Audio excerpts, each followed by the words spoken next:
एक एक्सपेरिमेंट से आसानी से समझ में आ जाएगी कि हम पराली को क्यों दोषारोपण कर रहे हैं। ये एक गिलास में पानी है, शायद आपको दिख रहा होगा, मेरे ख्याल से सभी को पानी दिख रहा होगा, आई होप दिख रहा है पूनम जी पानी आपको? जी सर। अच्छा, और ये पानी मैंने यहां 80% ये पोल्यूशन है, यहां तक ये 80%। ये नमक वाला पानी नहीं है ना? नमक वाला चाहिए था मुझको। चलो कोई बात नहीं, 2-3 चम्मच दे दो मुझे फटाफट नमक। ये पानी है, इसे पानी को मैं डेंसिटी इसकी ज्यादा बढ़ा देता हूं। ये वो पोल्यूशन है जो मतलब कहना चाहिए कि 80% पोल्यूशन हमें रोज मिल रहा है, हमारी सांस में नाक से जा रहा है और अस्थमा आजकल हो रहा है। अगर 80% पोल्यूशन ऑलरेडी है, अब आ गया पराली का सीजन, तो वो पराली उसे लगातार क्या करेगी। मैं थोड़ा सा नमक और चम्मच है क्या? Thank you.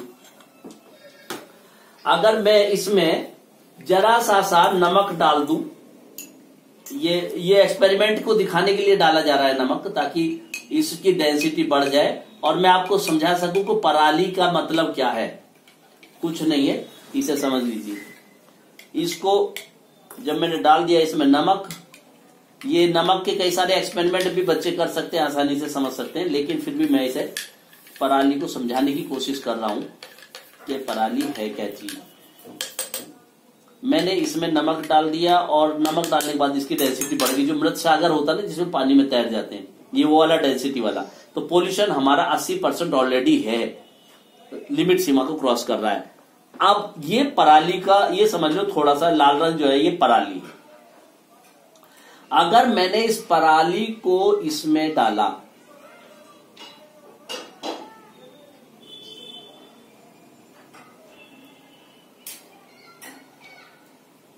अब मैंने पराली डाली तो क्या हुआ कि ओवरफ्लो हो गया ये। अब पराली को डाला लेकिन ओवरफ्लो हो गया। अब ये बताइए मुझे, एक छोटा सा सीधा सा सवाल है मेरा कि इसे ओवरफ्लो हो गया। अब मुझे ये बता दीजिए कि इसमें दोष किसका है? पोल्यूशन की सीमा जो है ज्यादा हो गई है, अब इसमें किसका दोष माना जाए? हम लोग जो ये 80% लोग हैं जो नीचे थे, जो ऑलरेडी 80% पोल्यूशन फैला रहने वाले लोग हैं, जिसमें ट्रांसपोर्ट है, आपका इंडस्ट्री है, ये सारे लोग मिलकर ये 20% जो छोटी सी पराली आई, उस पराली को की वजह से ओवरफ्लो हो गया, यानी कि लॉकडाउन हो गया। चारों तरफ से एकदम कहना चाहिए चैम्बर बन गया वो। अब दोष किस पे लग रहा है? दोष लग रहा है पराली पर, जो कि 20% है मात्र। उस पर हमने दोष लगाया कि इसकी वजह से सारा वातावरण खराब हो गया, सारी प्रॉब्लम्स आ गई, और जबकि ऐसा नहीं होना चाहिए था। और पराली को बेचारी को 20% जो किसानों की वजह से आया, उसको हमने दोष दे दिया। लेकिन वो भी गलत, सही है कि दोष तो है ही, लेकिन 80% वालों के दोष को हम छिपा गए। 80% ने इतना शोर मचाया कि पराली वालों पर दोषारोपण हो गया। अब ये एक अच्छी बात है कि पराली को हम लोग जो है वो कर सकते हैं, कहना चाहिए कि पोल्यूशन के लिए चीजों को बचाया जा सकता है। उसको वहीं डाल दीजिए जहां पर काटा है, जिस खेत में, तो उससे क्या होगा कि वो आपके कहना चाहिए कि बायो कंपोस्ट खाद में योगदान देगा। और दूसरी बात यह है कि जो तत्व है महत्वपूर्ण, उनको बाहर नहीं निकलने देगा, जमीन के अंदर रखेगा, उसकी उर्वरा शक्ति को बचाए रखेगा। ये बात किसानों को, छोटे किसान इसे नहीं जलाते हैं, ज्यादातर वो बड़े किसान जलाते हैं जिनके पास बहुत बड़ी मात्रा में पराली आ जाती है और उन्हें समझ में नहीं आता कि इसको मतलब एडजस्ट कैसे करें। तो ऐसी स्थिति में वही लोग करते हैं, उन्हीं को समझाने की ज्यादा जरूरत है कि पराली को न जलाएं। और दूसरी एक महत्वपूर्ण बात है कि हमारे जो स्कूल्स हैं, हमारे स्कूलों के अंदर पेड़ पौधे निश्चित रूप से लगे हुए हैं, उनके पत्ते गिरते हैं, और झाड़ू लगा के जो जमादार है, जो सफाई कर्मचारी है, वो क्या करता है, इकट्ठा करता है और बाद में उनमें आग लगा देता है। उसको क्या कहेंगे? उसको भी पत्तों को आग नहीं लगाना है। अगर हम उसे आग लगाएंगे तो कार्बन डाइऑक्साइड की मात्रा वहां भी बढ़ेगी। पराली से भी बढ़ेगी और सबसे ज्यादा कार्बन डाइऑक्साइड की मात्रा वहां भी बढ़ेगी। हम भी ऑलरेडी कार्बन डाइऑक्साइड छोड़ रहे हैं। तो ऐसी परिस्थिति में हमें स्कूलों में कम से कम कूड़े को नहीं जलाना चाहिए, उसे प्रॉपरली एक जगह एक कोने में खत्ता बना दें या गड्ढा खोद दें, जहां पर जैसे कूड़ी गांव में डालते हैं ना, एक जगह डालते रहते हैं, तो उसके बाद क्या होता है वो कंपोस्ट तैयार होता रहेगा और गलता रहेगा, सड़ता रहेगा, पानी डालते रहिए, उसमें मिक्स करते रहिए वेस्टेज को, जो ग्रीन वेस्टेज है, तो उस तरीके से उसको खाद बन जाएगा, उपयोगी होगा। और इससे फायदा ये होगा कि हमारा जो चैम्बर बनने वाली बात है, इस समय जो अस्थमा वाली प्रॉब्लम है ना, जो अस्थमा आ रहा है, नाकों में देख रहे हैं कि सबसे ज्यादा डस्ट पार्टिकल जा रहे हैं, कार्बन पार्टिकल्स जा रहे हैं हमारी नाक में, तो वो सारी चीजें हमें नुकसान पहुंचा रही हैं। तो ऐसी परिस्थिति में हमें जरूरी है कि हम इसको जलाएं ना, सबसे महत्वपूर्ण बात है। लेकिन अब वो जो 80% का पोल्यूशन कर रहे हैं ना, उसको तो हम कुछ नहीं कह रहे ना, इंडस्ट्री है।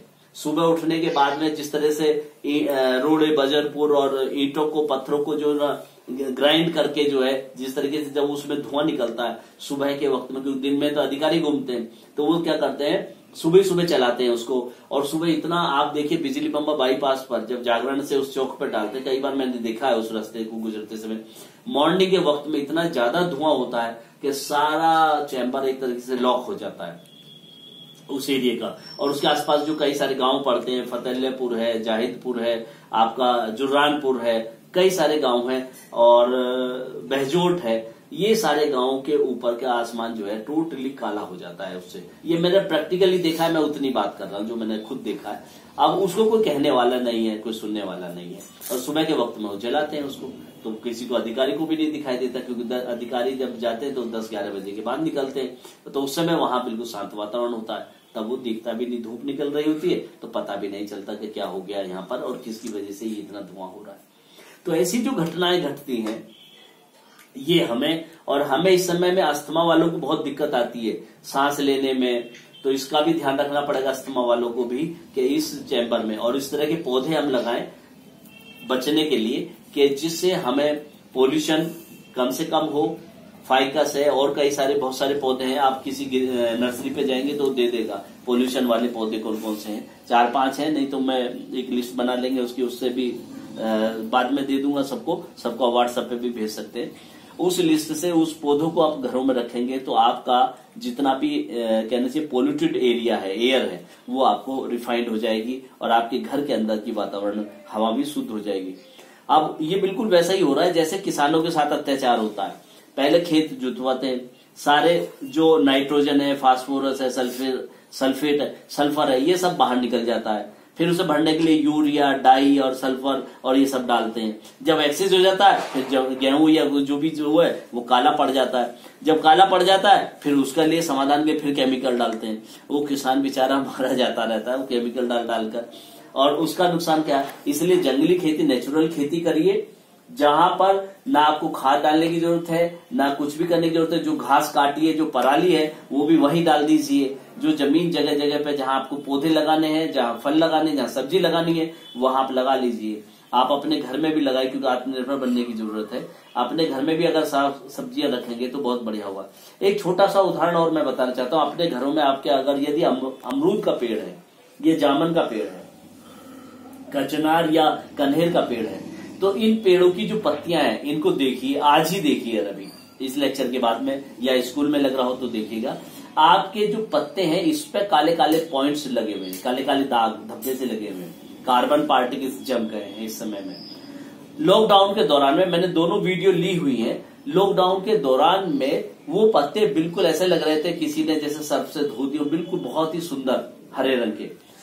ये इसलिए दिखाया कि पहले कार्बन पार्टिकल वाले जो पौधे, जो फोटो है वो अभी का है 12 नवंबर का, और जो व्हाइट वाला हरे पत्ते हैं साफ सुथरे वो 24 अप्रैल का फोटो था जब लॉकडाउन था।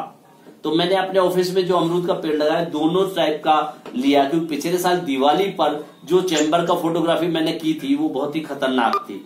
तो इससे आप, ये एक ऐसा मीटर है कि आप अगर अमरूद के पत्तों को देखकर ये समझ सकते हैं कि आपको पोल्यूशन कैसा हो रहा है, पोल्यूशन लायक है या नहीं है। जैसे कि पेड़ों पर एलगी लग जाती है तो उसको देख के पता चल जाता है कि नेचुरल है और यहाँ रहने लायक है। तो इस तरह की बहुत सारी चीजें देखकर हम अपने आसपास के वातावरण को समझ सकते हैं आपके स्वास्थ्य के लिए अच्छा है या खराब है। तो बहुत सारी चीजें हैं जिस पर हम काम कर सकते हैं और महत्वपूर्ण है। और किसी के दिमाग में मैं एक चीज और बताना चाहता हूं कि पोल्यूशन के मामले में नोएडा और दिल्ली वर्ल्ड लेवल पर इस समय नोएडा 5वें नंबर पे। आपको जान के ताज्जुब होगा, हमारा नोएडा जो बहुत ज्यादा दूर नहीं है मेरठ से, पूरे वर्ल्ड में पोल्यूशन के नंबर मामले में 5वें नंबर पे है। पूरे वर्ल्ड की बात कर रहा हूं, जहां पर लगभग 172 देशों से ज्यादा देश है पूरी दुनिया में, पूरी पृथ्वी पर। ऐसे में शहर तो कितने होंगे, उन शहरों में 5वें नंबर की रैंकिंग पर पोल्यूशन में नोएडा है और 9वें नंबर पर दिल्ली है। हालांकि दिल्ली तो रहने लायक 1990 के बाद से बची नहीं है। अगर आप पूरा डाटा उठा के देखें तो 1990 के बाद से दिल्ली रहने लायक नहीं बची है। और जो थोड़ा बहुत मेरठ बच रहा है, ये भी अब धीरे से अब मेट्रो आ रही है, तो जो दिल्ली वाले लोग हैं वो या तो गुड़गांव या उधर हरिद्वार, इधर हरियाणा की तरफ शिफ्ट होंगे या फिर मेरठ की तरफ शिफ्ट होंगे, क्योंकि अब गाजियाबाद भी ओवर पोल्यूटेड हो चुका है। तो नेचुरली है कि अब मेरठ का नंबर है पोल्यूशन में, और बहुत बढ़िया तरीके से अब हम लोग जो है धीरे धीरे ये हवा भी इस लायक नहीं बचेगी कि हम रहने लायक बन सके। और उसका तरीका यही है कि हम लोग आपस में अपने घर पर पौधे लगाएं। और एक चीज और है, हम लोग सजावटी पौधे और वो लगाते हैं गमले में। अब लॉकडाउन ने एक नया कंसेप्ट और दे दिया, ये अच्छी बात है कि लोगों ने अपने घरों में सब्जियां उगानी शुरू कर दी हैं, खाने की चीजें उगानी शुरू कर दी है। ये आत्मनिर्भर बनने के साथ साथ ही पर्यावरण को मजबूत और बढ़िया बनाने के लिए एक बढ़िया और शानदार तरीका है। तो मैं समझता हूं कि ये बहुत अच्छी बात है। अगर किसी के दिमाग में कोई सवाल हो तो बिल्कुल हम आपस में शेयर कर सकते हैं, या मेरे जो बताई हुई चीजें उसमें अपडेट करना चाहें तो और भी अच्छा रहेगा। शर्मा जी के एक हैं जिन्हें यूरोपियन साइंस मीट में आमंत्रित किया गया था। विश्व के पहले वैज्ञानिक जिन्होंने 8 जून 2004 को शुक्र परागमन के दौरान पृथ्वी से सूरज की दूरी मापी थी। विश्व का पहला विज्ञान आधारित रियलिटी शो विज्ञान घर बनाया। भारत के पहले व्यक्ति जिन्हें विज्ञान के क्षेत्र में उत्कृष्ट काम करने के लिए एक साथ 2 राष्ट्रीय पुरस्कार महामहिम राष्ट्रपति भारत सरकार द्वारा प्रदान किए गए। वर्तमान में एनएस इंटर कॉलेज में पिछले 30 साल से विज्ञान अध्यापक के रूप में कार्यरत हैं। साथ ही विज्ञान पत्रिका एवं चैनल विज्ञान आओ कर सीखे का संचालन भी करते हैं। ऐसी अद्भुत प्रतिभा के धनी श्री दीपक कुमार शर्मा जी ने हमारे बीच उपस्थित होकर हमें बहुत सारी सामान्य जिन्हें हम जानते हैं लेकिन हम समझ नहीं पाते हैं ऐसी बातों को हमसे शेयर किया है। और मैं इनका जिला संस्था मेरठ की ओर से अपने समस्त पदाधिकारियों की ओर से हार्दिक धन्यवाद भी करती हूँ। आदरणीय दीपक शर्मा जी, बहुत बहुत धन्यवाद। धन्यवाद सर आपका बहुत बहुत जुड़ने के लिए। धन्यवाद। नमस्कार। नमस्कार।